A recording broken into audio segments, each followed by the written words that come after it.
Hello, we are here today with June Klausing at 1412 Johnson Street. Hello. Hello. At 11:56 a.m. on December 1st in Key West, Florida to discuss June's impact on the tourism industry in Key West and her move down to Key West, Florida. Okay. So if that's okay with you, we'll start out with some general questions so I can just know a little bit more about you. Please go ahead. When were you born? January 6, 1934. And where were you born? London, England, a long time ago. And did you have any brothers or sisters? Yes. And if so, what were their names? Joan, Irene, Kenneth, and Sheila. And in what order did you fall into? I was number 4. Number the 4. fourth child. And during your childhood, did you face any hardships? Well, I think the biggest hardship was living in the Blitz in the Second World War in London. Mm-hmm. And how did that impact your childhood? What was the biggest impact that you think it had? Freedom. Mm-hmm. Not being able to play with my friends, because we lived in a square, and we also lived in an area that Hitler wanted to demobilize, bomb it out of existence, because we lived quite near the docks and also a main railroad. And so and he wanted to bomb the docks to stop the shipping coming into England, which Britain at those days relied on food being brought into the country, imported rather than export, and then the food had to be unloaded from the ships onto the trains. So the main line we lived near, he wanted to bomb that. The docks, he wanted to bomb that. Well, fortunately, they never did. They never got it right. But they bombed all the houses and homes, and so the complete square where I lived was the houses were either totally bombed or so damaged they were unable to live in them, except for 2 houses. One was our house and my uncle's next door. We survived. Nobody was hurt. But the hurtful thing was, as a child, I lost my friends to play, to play with, and families that I knew, they were all dead or gone or wherever. And so I think it was a very lonely life for children who were left behind in London in the Blitz. So how long do you think after the war it took for you to feel like London was back to its old self? I don't think it's ever been back to its old self. So much was damaged and bombed that beautiful buildings were irreplaceable. And then, of course, that was in 1945 when the war ended, but rebuilding really didn't start until the 50s and the 60s. And of course the modern era took over, so modern housing was built, and so the classic architecture from that was exactly lost. So it's never been the same. And what would you say would have to be your most vivid childhood memory during the war? During the war, I think being awakened by the siren, which was a warning sign that the German Air Force were on its way to bomb, and at night, and being awakened by that and getting up out of your bed and running. We shared a shelter with my parents' friends who lived about a block away. Although we had our own shelter, but my father, he was employed, he delivered ammunitions throughout the United Kingdom, which was a very dangerous job. And so my mother was left at home with 5 children to take care of. So of course, naturally she was afraid by herself. So we would join our friends in their shelter. But it meant that we all had to get up from bed, get dressed. It could be raining, could be snowing. Right, yeah.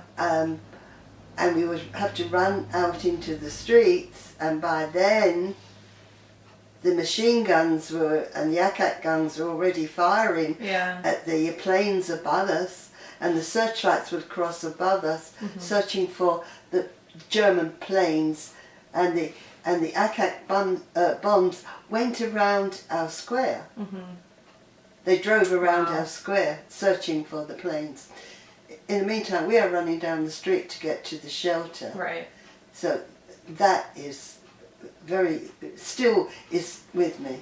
If I hear the sound of the siren, it makes me very nervous. That triggers that for you. Yeah, as a matter of fact, about two months ago I saw the movie Imitation Game, and they showed a series of during the Second World War in London, in the Blitz, and when the siren went off during the movie, I started to shake. And the tears ran down my cheeks. And so you see, even I was 6 years old then. Yeah. I'm 82 years old now. Yeah, it's stuck with you. And it's still with me. So I think it's a lifetime thing. Yeah. And you say that you were still in London during World War II. Did you ever evacuate? Yes, at the very beginning,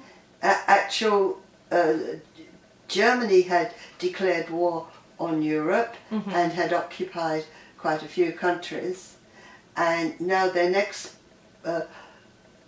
point of occupation was Britain. They'd already occupied France and Belgium and Holland and were stationed along the coast. When you think about it, France is only 21 miles away from England. It's only the English Channel, which is 21 miles. That's separating it. That separates the two. So they weren't far away. Right. And so at that time, we were actually on holiday in Kent, and in the country. And my young sister, Sheila, and I were playing in the fields.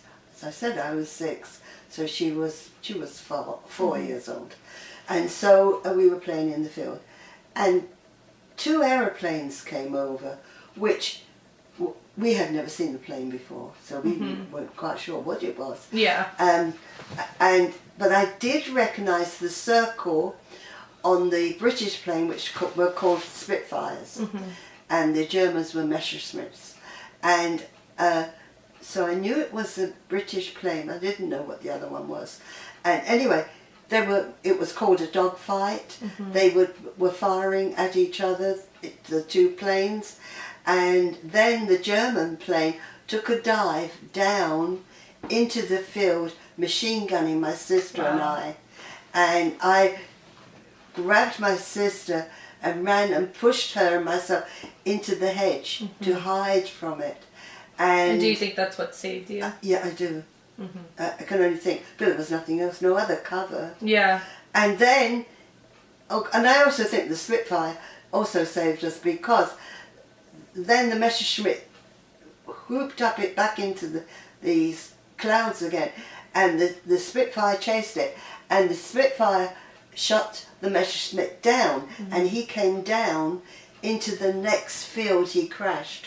Oh, wow. So out of curiosity, the 2 of us went to have a look and see, and there Well, you're 2 pretty brave young girls to do that. Well, it wasn't that we were brave, we didn't know. Oh, yeah, because you had never seen a plane. We had no idea, you see. And so we went to see what it was and what happened, and I remember distinctly the German pilot hanging over a fence, dead. Wow. And that's at 6 years old. And that's obviously stuck with you. What the Germans were doing was they were regulating the whole area, because we were near the river Medway, which came in from the English Channel.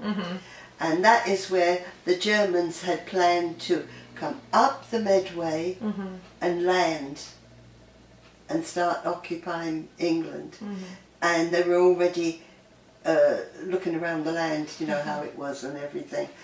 At the same time, the British were aware of this, and so they lined the sides of the river with barrels of oil. Oh, okay. And to set fire, should they land that way. Wow. So, after your childhood with World War II, did you end up staying in England, or did you end up moving away when you turned the age of 18? When I was about 17, I had my first journey abroad. I went to France, which in those days was a big trip. You know, today it's nothing. Yeah. But in those days it was a big trip, and it was shortly after the war, so things were still rationed and difficult. Kind of, yeah. So I went to Paris and had a wonderful time. So the following year, I went to Denmark, and it was wonderful. What's the following year? The following year, I went to Belgium, and each time I went with friends, my sister and 2 other friends, and in Belgium, that's where I met my husband. And what was your husband's name? Jean. And where did you guys end up meeting? What city? In Ostend, on the North Sea, a resort town on the North Sea, and it was truly a holiday romance and that lasted 57 years, and we married, and that's when I moved actually to the continent in Belgium after I married. And my husband and I, we owned a hotel in Ostend. As I said, it was a resort town. Yeah. Ciros. And so it was a short season because the weather is so cold in Europe in the winter. So the season actually was from Easter to September, and then all the hotels closed up in that area for the winter. And so then we would just pack our suitcases and go back to London and stay with my family. Well, my husband, he was a gourmet chef, and so he had a position in a restaurant in Piccadilly Circus. And which is that outside of London or in London? It's actually the heart of London. And so there. And then we moved from England to Bermuda. We had some friends who were opening a hotel school in Bermuda, and we had at their farewell party, I had jokingly said, well, if something wonderful turns up, don't forget us. Well, they didn't. Yeah. And they called us on New Year's Day, 1962, and I think, or maybe 61 or 62, and told us about this wonderful opportunity that was there in Bermuda. And my husband was working, and I said to myself, oh, I'm not going to do that. No, Yeah. I'm not going to. I just moved to one country. By then we had a child, and packing up every season, and going back and packing up. I didn't fancy it. But by the time he came home from work, I was all excited. Yeah. I wanted to go. So we did. You did. That was New Year's Day, and in January, and then in March we had sold the hotel in Ostend. We had packed everything up and everything, and we flew to Bermuda. And so when you traveled to Bermuda, you said you had 1 child? 1 child. And how many children have you had since? 3. And their names? Anita, Philippe, and Nadia. And so when you transitioned with children to Bermuda, what do you think your biggest acclimation was? What do you think your biggest change was that you had? Moving from England and Ostend, where it's cold winters and the humidity is fairly dry, what do you think your biggest change was? Actually, you said the right word, the humidity, because the change wasn't that big because it's a British island. Mm-hmm. So, I mean, it was English everybody spoke, and everything was the same, except it was a tropical island, a wonderful island. And but the humidity was a big change. And so what did you end up doing there? Were you still just being a mom at home, or did you end up working a job? I ended up working a job. Well, first when we first arrived, we already had jobs, my husband and I. That's what our friends had said. There's this opportunity, and it was in Cambridge Beaches, in Somerset, Bermuda, which is a very high-end cottage colony, very, very lovely. And my husband was executive chef, and I was executive housekeeper because of our backgrounds in Europe. And it was wonderful. We had our own cottage in the estate. We had one child at the time, and we lived on the beach. It was just beautiful. Wow. And so how long did you end up staying in Bermuda for? 12 years. 12 years. Yeah, and we changed, after a couple of years, we changed jobs, and John became the manager of the Royal Bermuda Yacht Club. Oh, okay. Which is another high-end position, and I had a management position in a nice high-end departmental store, and I was manager of 3 departments. Oh, wow. And then by that time we finished that, I'd had another 2 children. So. And so, when did you feel like it was time for you and your family to move away from Bermuda and move to the United States? Do you think it was because you wanted a different job opportunity, or you just wanted a change in scenery or opportunities for you and the kids? No, there were 2 reasons actually. First of all,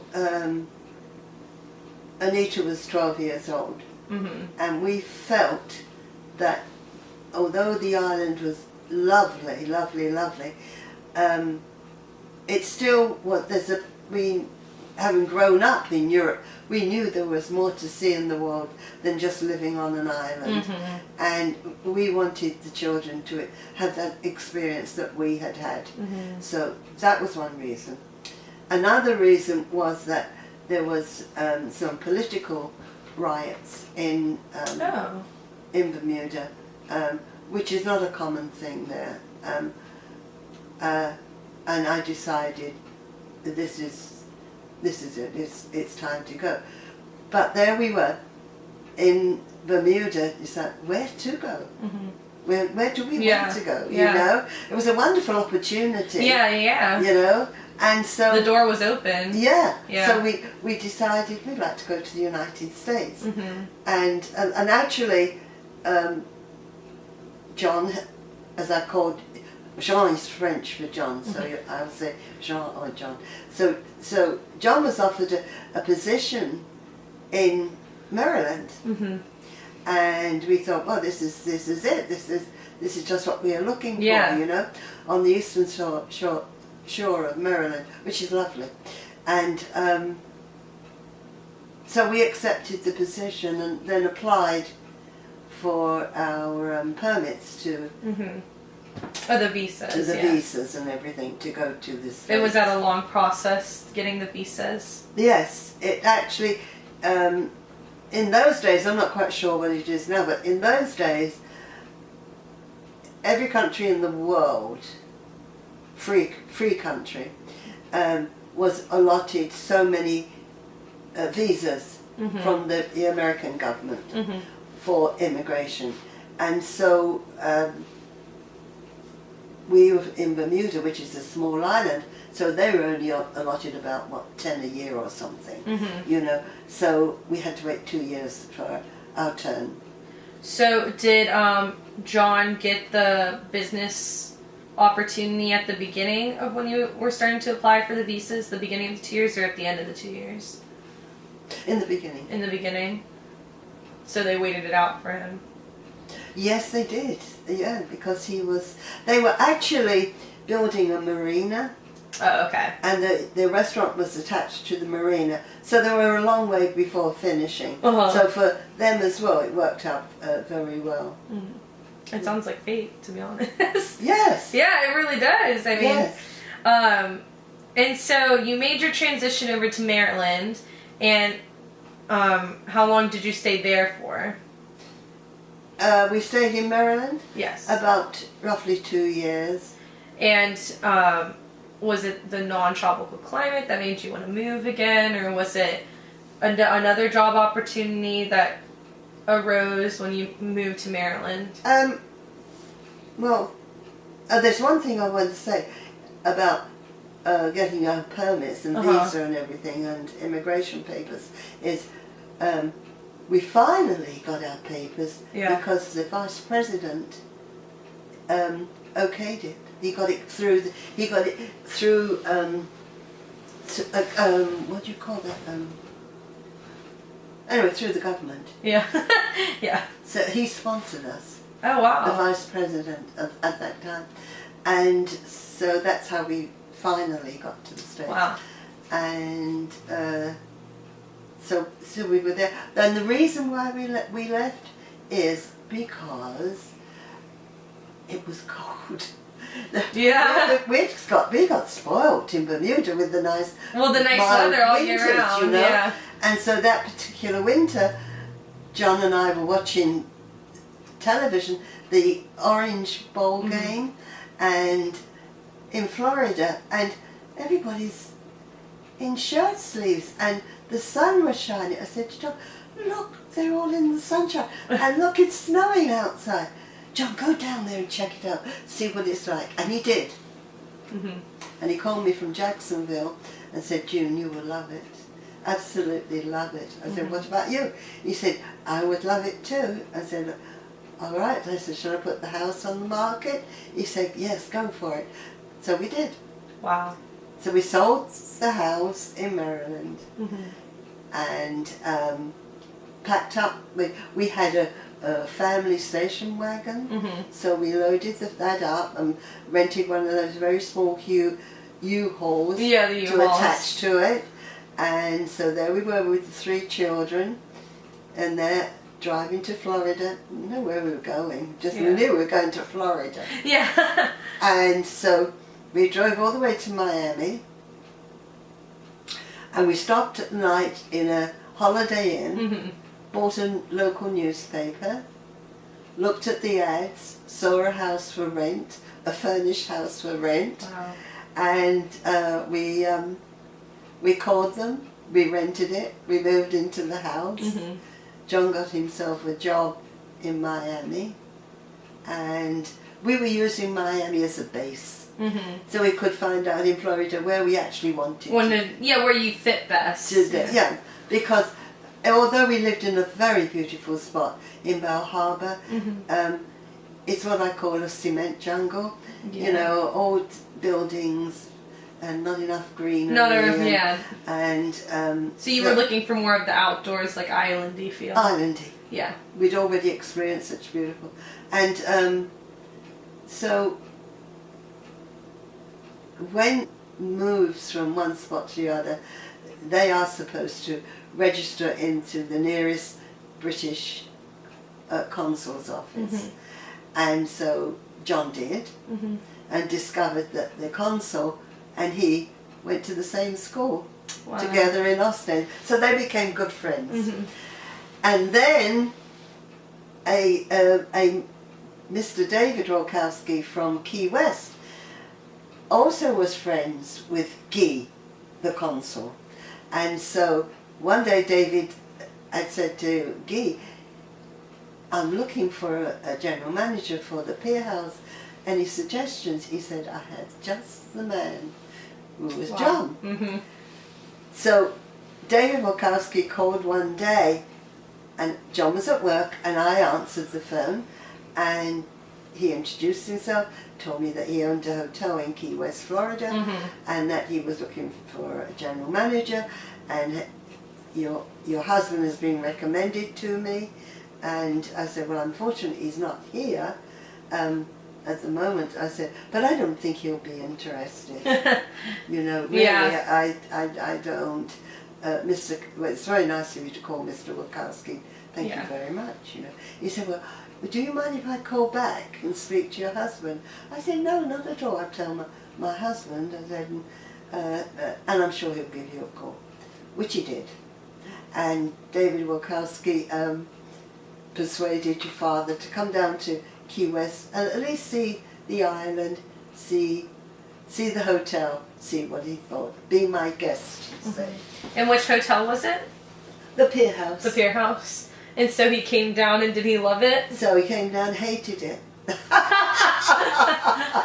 He hated it because it was hippie times then. Yeah. I mean, we're now talking about the 70s, and there was just old hippies downtown.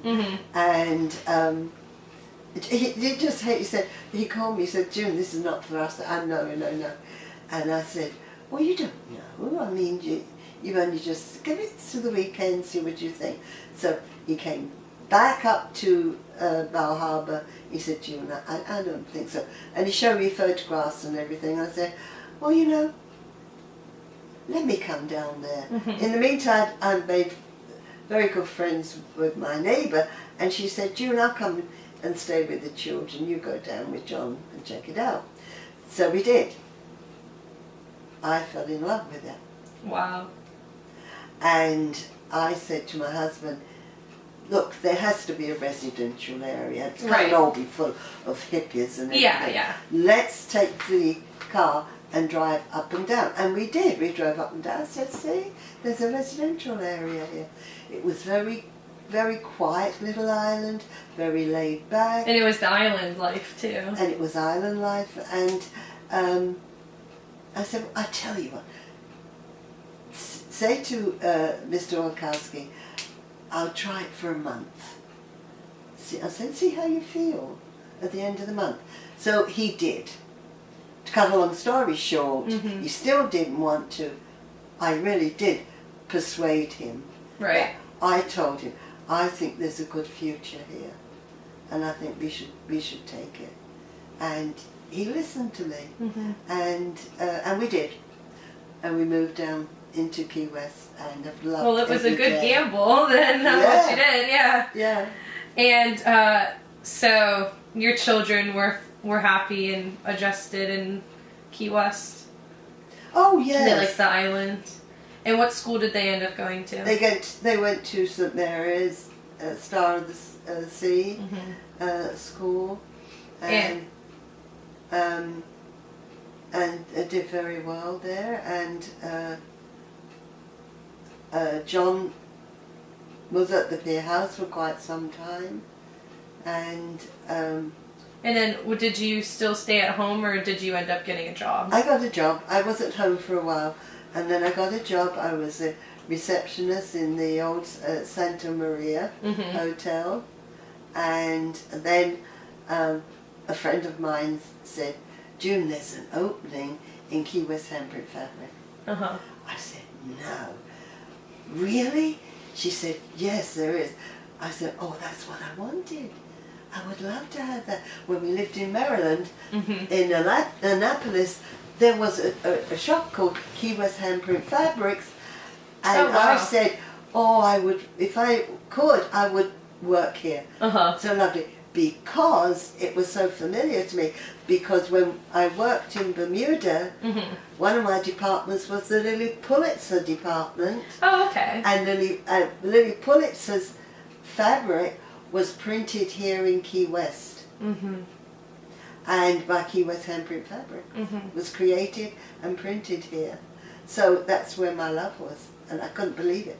And I did, I got a position. Yeah. And so do you think that the department store in Bermuda that you worked in and that you oversaw those 3 departments, do you think that it prepared you for the job at Key West Handprints? Oh, absolutely. Yeah. Absolutely, because otherwise I wouldn't have known who Lily Pulitzer was. Yeah. And so you, when you first got the job, was it full-time? It was. I wanted a part-time because I had 3 children. I wanted a part-time position, but there was. I know that you used to greet people off the cruise ships with coffee butler. So, do you think that you impacted the tourism industry in that way by being able to face-to-face greet people when they came off the ship? Oh yes, it was very important. I mean, there were other ladies that greeted the cruise ships, but I represented Key West Handbrick Fabrics, and so Coffee and I with it, and Gladys from the chamber, we would get together, and they would wear all their tropical Key West handprint shirts and clothes, and so we would greet the guests doing our part for tourism. And there'd be others that would hand out hibiscus and that, because we used to have a huge amount of hibiscus on the island, but now the iguanas have eaten them all. We don't have any. Yeah. As many anyway as what we used to have. And so going along with QS Handprints, you started out as a sales woman. Yes. Did you end up going up in the business? Yes. When I had been there just a couple of months, the manager of the shop, she left and moved elsewhere, and the owners offered me the position as manager of the shop, and which I actually declined 3 times, and then on the 3rd time I said, I can see you're in need. You know, you really do. I know you're in trouble. I said, I'd be happy to help you out, but I still would like to have my part-time job. Yeah. So I became manager of the Key West shop, which is the largest, at then was the financially the biggest shop in the 22 shops that they owned. And so from being shop manager, which I always was until I retired, I became also the merchandise manager for the other 22 shops, 20 odd shops, throughout the United States, on the east coast of the United States.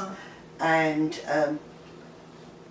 so I was also buyer for those 20 shops too.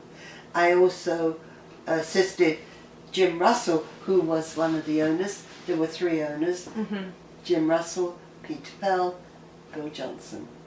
And I worked very closely with Jim Russell because the retail section was his domain. And actually, Key West Handprints was the largest employees in the Keys in those days. Oh wow. Because these big hotels weren't open or didn't exist. Right. And so did you feel a stress almost of you went from being a saleswoman and then to taking on pretty much overseeing a lot of the company? Did you feel like that was a very stressful time, and you were also a mother and had a husband? And yes, that's why I wanted a part-time job. Yeah. I enjoyed every day of my job itself, I did, but I wanted to spend more time at home. I wanted from the very beginning, but it didn't happen until after I retired from my position. Well, I think that will do it. Yeah, when you retire. I never did get it. And so with Jim Russell, I also was involved with the coloration of the prints, and we were printing fabric for Lily Pulitzer's factory in Miami, and we would ship it from here to her sewing factory in Miami. And so Lily would come down once a month, so I worked with Lily and Jimmy with the coloration of her prints. Right. Then once a month, Jimmy and I would go up to Miami to her factory to see what's what and what's going on. And so the job itself was I loved it. I thought it was wonderful. So do you think that your biggest contribution, you said that you had a lot to do with the coloration of the fabrics, Would you say that that would be your biggest contribution for on the fabric design side of it, or? Well, I think it's a combination. The coloration, yes, definitely would be high on the list. Yes. And who would sketch the designs for the fabrics? Wonderful Susie DePoo, who I loved and adored and admired her talent, and actually she was the solid base of their success of Key West handprints and Lily Pulitzer, and nobody has been able to replace her. So do you think that she's what gave Key West handprints and Lily Pulitzer the edge over competitors? Yes. The competitive edge. Oh, definitely, because she was unique. Her daughters were very talented too, and on the second floor of our building, that's where we had our studio, and that's where Susie worked, and her two daughters worked in the studio also. And what do you think the biggest lesson that you learned while working with all these people, like Susie DePoo and Lily Pulitzer and Jim? Well, I don't think I have anything more. I mean, they were very nice people. We had a lot of fun working together, and they were very talented people to be around. I think.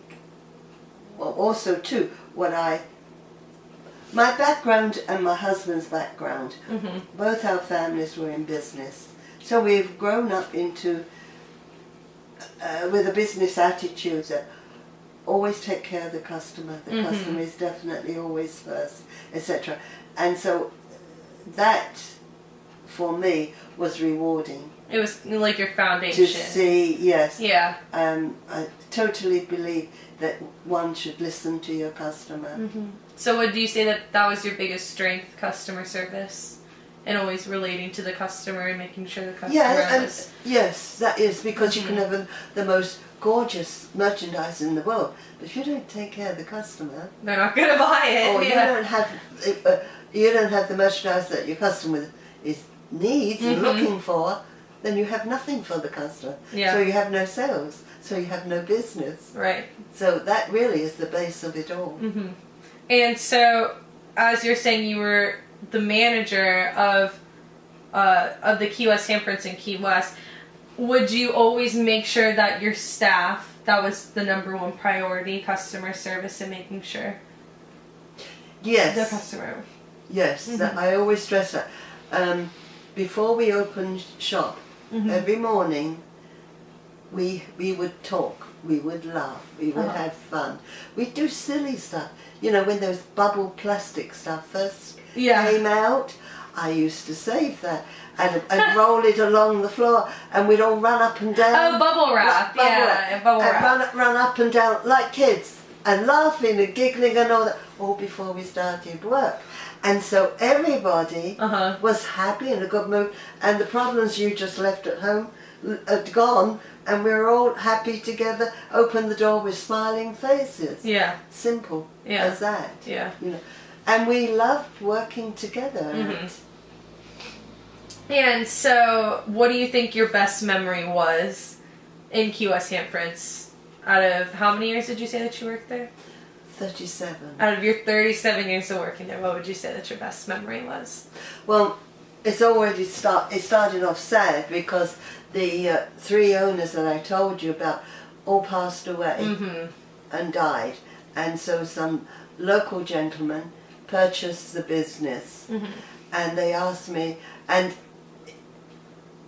purchasing the business, the founding owners, families, sold everything, every piece of merchandise. Wow. Well, that's normal in business. Yeah. It wasn't part of the contract of the sale, and so they went ahead and sold all the merchandise and all the bolts of fabric, which were printed in Key West by us, and so that was. Well, that was the foundation. Yeah. The bolts of fabric. So when the new owners asked me, there was nothing. Everything had gone. And that was I actually was in July 30, then was 30, it's now 30 years ago. And they said that they didn't understand the business. They bought it, but they didn't know what to do with it. Right. And so once again, I don't know why, but 3 times I told, no, I decided to, not to take any more on, right? a siesta and take it easy. And so, but then I said on the 3rd time, I feel sorry for you. Oh, yeah. Because you don't know what to do, and I hate to see that. Yeah. And I said, honestly, in Jim Russell's memory, I would like to reopen the business. And I did. And so that was good memories, that I was able to save the business, the business. And bring it back so quickly. That was in September that I gave my agreement that I would do that. So, but the owners wanted to open in December. See, in those days, the season was only December to Easter, Christmas to Easter. Oh, wow, okay. So if we missed Christmas to Easter, you missed your profit. We'd have to wait a whole year before. But we had nothing. Yeah, you had that one bolt of fabric, One bolt of fabric. And I've got to start from scratch again, And I never thought about it.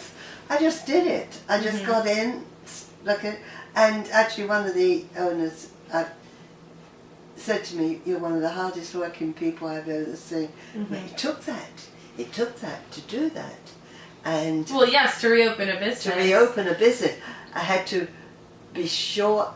First, I had to decide what styles we were going to have, what colours we were going to use, what prints we were going to use, and also bring back the employees in the sewing factory, bring back the employees in the printing factory, bring back the employees in the retail shop, bring back and open up the wholesale division, and all this from September to December. And we did it. Wow. We did it. And if you'd have asked me at the beginning, knowing what I did after I completed it, I would have said, that's not possible. Yeah. But we did it. And it was fantastic. So that was joyful. Yeah. And do you think that Key West Handprints was kind of a draw for people to come to Key West in a sense, because that was the printing place for Lily Pulitzer's fabric? The original printing place? No, I wouldn't put it that way. I would say the tourists that did come all came into Key West handprint fabric. Well, not only because the merchandise was so beautiful.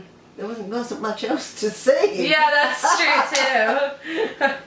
And so, aside from you with Key West Handprints, what was your husband doing at this time? Well, he was general manager of the Pier House with David. And then David had sold it to a corporate company, and my husband wasn't happy with that. He was not a corporate man. He didn't enjoy that one bit. And so the owners of Sloppy Joe's asked him if he would be their general manager, and he accepted the position. And then one of the owners became a partner in the Louis' backyard. Aside from the part where your husband, John, was running the Pier House and reopened Louis' backyard, you also said that he was general manager of Sloppy Joe's. In what ways do you think that he affected the tourism industry through his input through Europe and his influences in other countries?